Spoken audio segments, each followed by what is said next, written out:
Sir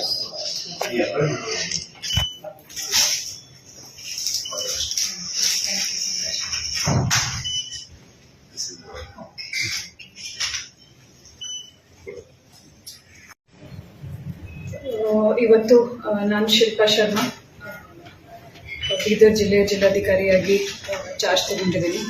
ಜಿಲ್ಲೆಯ ಸಮಗ್ರ ಅಭಿವೃದ್ಧಿ ಅಂತ ನನ್ನ ಮೇನ್ ಗುರಿ ಇರ್ತದೆ. ಎಲ್ರಿಗೂ ಪೊಲಿಟಿಕಲ್ ರಿಪ್ರೆಸೆಂಟೇಟಿವ್ಸ್, ಲೋಕಲ್ ಜನರಿಗೂ ಮತ್ತು ಎಲ್ರಿಗೂ ನಂದು ವಿನಂತಿ ಇದೆ, ಎಲ್ಲರೂ ಸಹಕರಿಸಬೇಕು.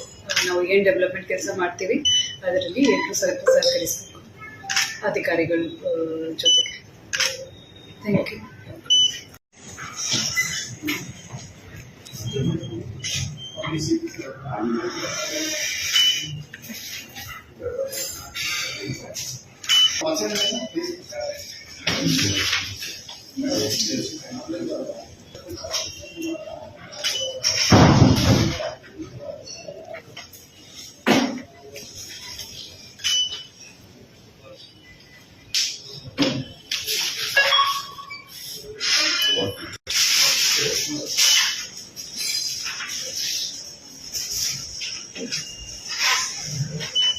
ಇಲ್ಲಿ ನಿರ್ಮಿತಿ ಕೇಂದ್ರ ಒಂದೇ ಅಲ್ವಾ?